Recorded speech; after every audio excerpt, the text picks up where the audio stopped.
Hi guys, welcome to my YouTube channel. Today in this video we want to talk about sepsis, its etiology, risk factor, and treatment choice. First of all, there are some definitions that we should learn them and now difference between them. Number one is bacteremia. Bacteremia is the presence of the bacteria in the blood. Hence, a microbiological finding. Sepsis is a clinical diagnosis that needs further specification regarding the focus of infection and etiological pathogen. So, clinicians, epidemiologists, and microbiologists apply different definition and terminology. In other words, bacteremia is the presence of the bacteria in blood. But sepsis means bacteria reproduced in blood. It is an important difference between these two definitions.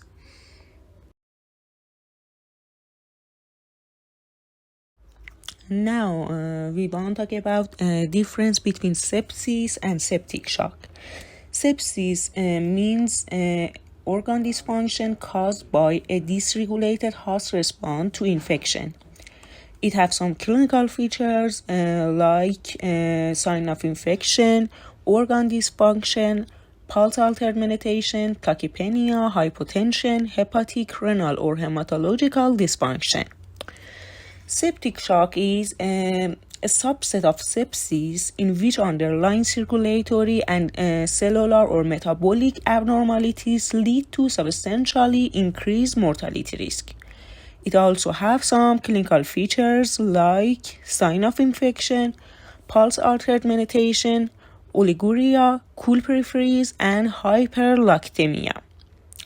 Oliguria is a medical term for low urine output, and cool peripheries means the extremities of the body, such as the fingers, become cold.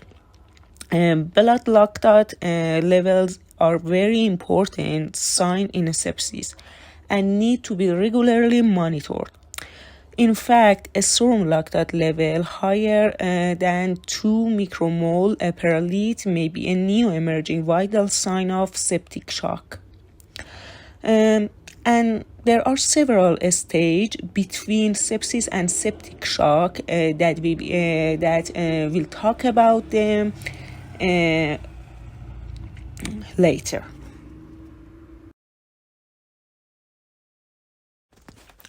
Bacterial, fungal, and parasitic or viral infections can cause sepsis, but bacterial infection is the most common cause of sepsis. Sepsis can arise from both community-acquired and hospital-acquired infections. Of these infections, pneumonia is the most common source, accounting for about half of cases. Next common causes are intra-abdominal and genitourinary infections. Blood culture are typically positive in only 1/3 of cases, while many cases are culture negative at all sites. Staphylococcus aureus and Escherichia pneumoniae are the most common gram-positive isolate, while Escherichia coli, Klebsiella species, and Pseudomonas aeruginosa are the most common gram-negative isolate. In recent days, gram-positive infection have been reported more often than gram-negative infection. What is important to know here is that in many cases, the bacteria grown from the blood culture is Staphylococcus epidermidis. In most cases, this bacteria is not the cause of blood infection, but rather the growth of this bacteria indicates environmental contamination that entered the blood vessel when the blood sample was taken from the patients.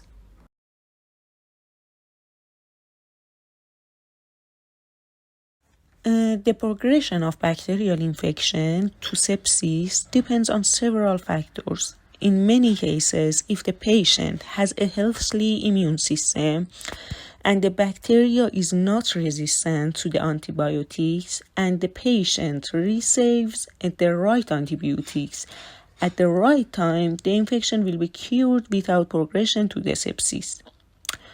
So there are some risk factors for sepsis. Number one is host factors. Gender, age, genetics, and comorbidities can affect the sepsis progression. For example, elderly account for 60 to 85% of all cases of severe sepsis. Number two is immunosuppression. It can be disease-related or medication-related. For example, patient receive corticosteroid as very immunosuppressed. And number three is exposure risk. Community-acquired infection like pneumonia, urinary tract infection, wound infection, and healthcare care like invasive devices, like catheter, shunts, and secondary infection and skin breakdown. What means secondary infection is here? We have two types of bacteremia. Type 1 is when the first site of infection is blood. Its name is primary blood infection. And type 2 is when infection started in another site, like a wound infection or surgical site infection, but rather than blood. And then bacteria from the a wound infection or a pneumonia or a UTI enter the blood and cause sepsis. Its name is secondary bacteremia, and it's very more common than type 1.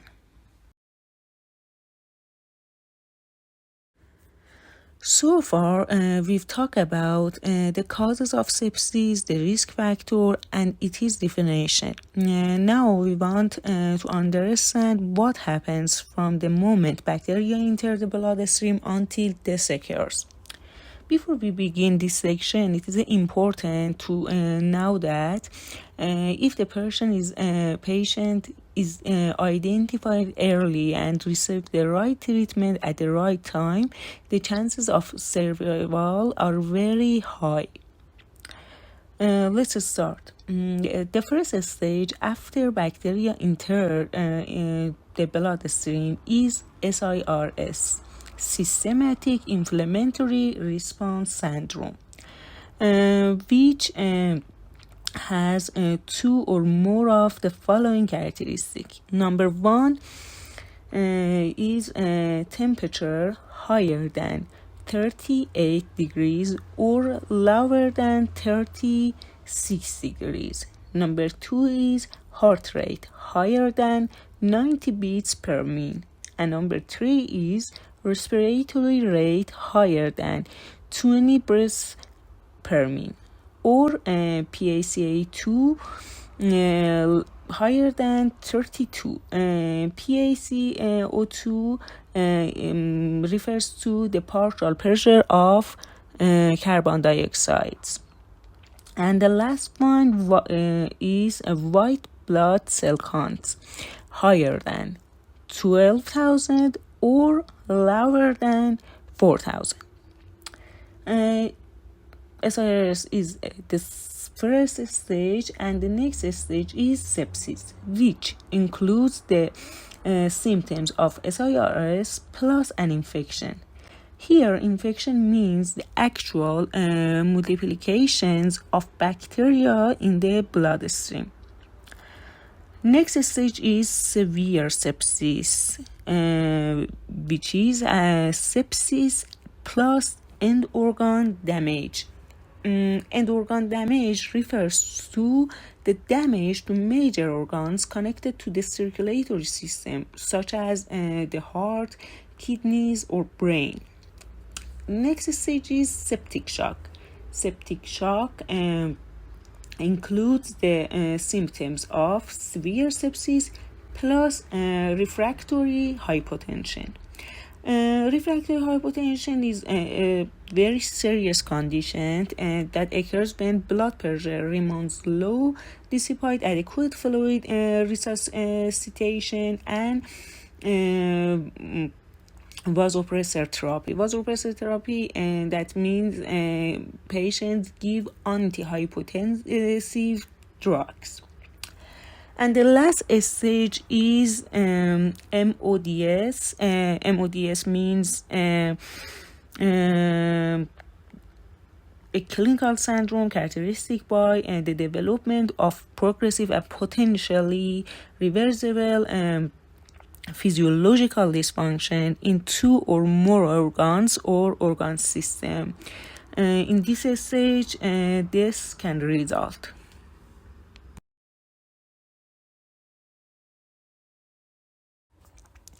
As has been mentioned many times, timely treatment can save the patient's life. In patients with sepsis, the intervention taken during the first hour after diagnosis are extremely critical. The first step that should be taken is measuring the blood lactate level. We do this because blood lactate level is reliable indicator of tissue hypoperfusion and hypoxia. Next step is collection of blood for culture before antibiotic administrating.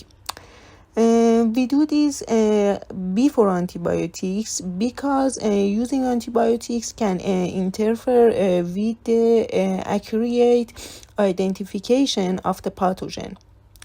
Blood cultures must be taken twice as there is a high chance of contamination in blood samples. And the third and the most important step is the administration of an appropriate broad spectrum antibiotic. And the fourth step is initiation of a 30 ml per kilogram crystalloid for hypotension or lactate higher than 4 mmol per liter. And the last one is a treatment with vasopressor for persistent hypertension or shock.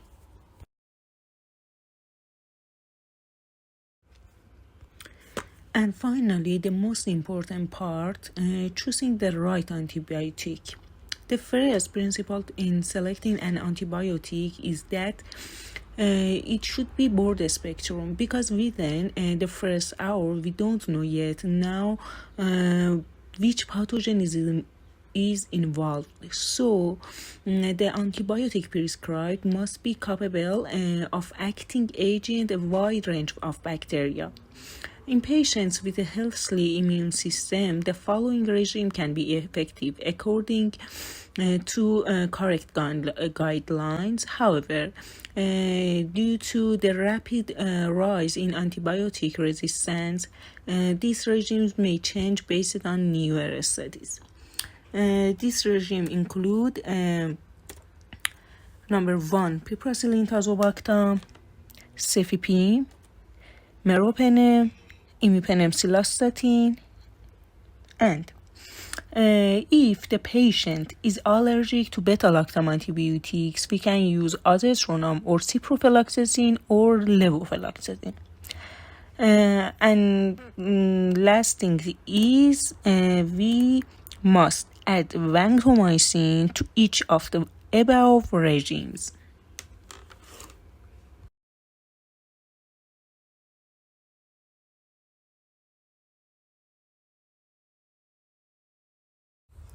And our antibiotic regime in neutropenic patient.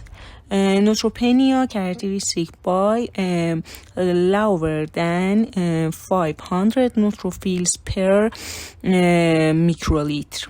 We can use this regime. Number 1, cefepime, meropenem, imipenem cilastatin, doripenem, and piperacillin tazobactam. Also, we must add tobramycin plus vancomycin plus caspofungin if patient has a severe sepsis or septic shock.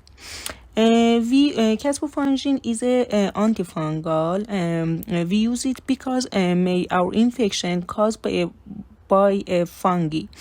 And because our patient is neutropenic, we can take the risk.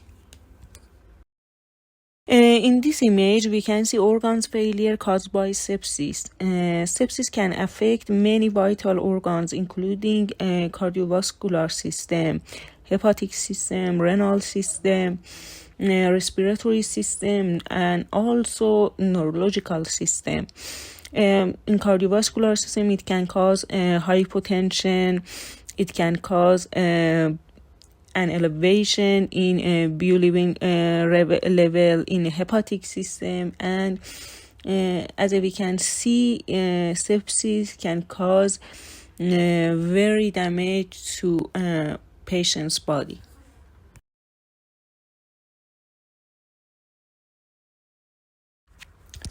In light of the persistently high mortality risk in sepsis and septic shock, prevention may be the best approach to reducing avoidable deaths.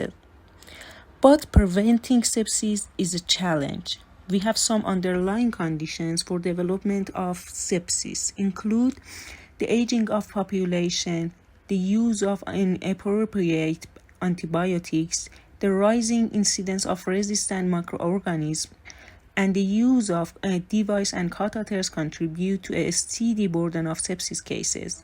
The number of cases could be reduced by avoiding unnecessary antibiotic use, limiting use of device and catheters, minimizing immunosuppression when it is not needed, and increasing adherence to infection control programs at hospital and clinics. So it warped things up. Early detection, quick action, and choosing the right antibiotics can be the difference between life and death in sepsis. If you find this video helpful, don't forget to like, subscribe, and share it with anyone in the medical field or studying microbiology. Let me know in the comments what topics you'd like to see next. Thanks for watching, and until next time, stay safe, stay informed.